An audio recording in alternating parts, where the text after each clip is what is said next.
La dernière revue de presse de la semaine, c'est tout de suite. Bienvenue dans Planète Bourse.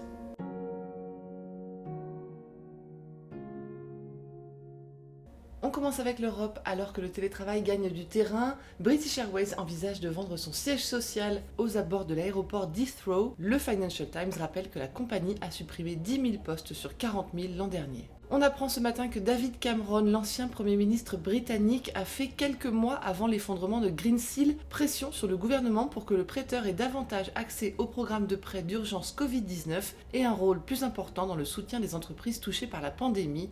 En vain. Deliveroo invite ses clients à participer à son introduction en bourse en leur réservant une ligne de 50 millions de livres sterling d'actions. Après Moonpig et Doc Martens, les observateurs y voient le signe que la démocratie actionnariale prend le pas sur les investisseurs ordinaires exclus de 90% des nouvelles cotations. NatWest a racheté pour 1,1 milliard de livres sterling d'actions au gouvernement britannique, qui réduit ainsi sa participation dans la banque pour la 3e fois et détient désormais moins de 60%.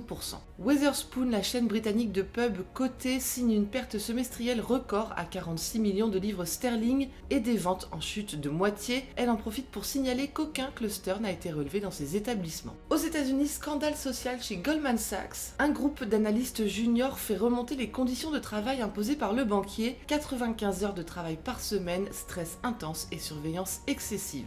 Et Goldman Sachs, qui poursuit son expansion dans les services bancaires numériques, a des vues sur l'activité carte de crédit de JetBlue. Le groupe veut remplacer Barclays, qui gère actuellement le programme de carte du transporteur. L'histoire se termine bien pour Eastman Kodak, qui est parvenu à récupérer 3,6 millions de dollars que 5 anciens cadres de la société ont perçus en 2020 en exerçant des options d'achat d'actions auxquelles ils n'avaient pas droit. Dans l'embarras, le spécialiste de la photo a depuis réformé ses contrôles internes.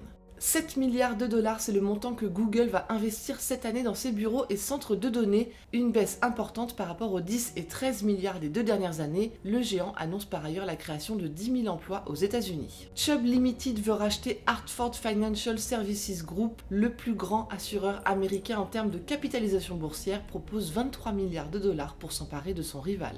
Et BlackRock réaffirme son engagement en faveur de la planète en inscrivant dans ses principes de vote des résolutions contre la déforestation, la perte de biodiversité, la pollution des océans et des ressources en eau douce. En Asie, pris en tenaille dans la guerre commerciale entre la Chine et les États-Unis, certaines sociétés cherchent une parade. Delta Electronics, le fabricant taïwanais de composants électriques sous-traitant d'Apple et de Tesla, va réduire drastiquement ses effectifs en Chine pour ouvrir de nouvelles usines en Asie du Sud-Est et en Inde. Il passera ainsi outre les droits de douane punitifs et se prémunira de la hausse des salaires chinois.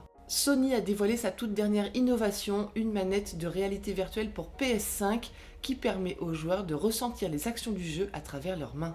Pour réduire son empreinte carbone, Nissan Motor recycle désormais les déchets d'aluminium issus de la production de son SUV Rogue en feuilles d'aluminium réutilisables. Foxconn en pourparlers avec VinFast pour produire des véhicules électriques. Le Taïwanais aurait proposé d'acquérir les lignes de production du constructeur vietnamien, mais ce dernier préfère nouer une alliance.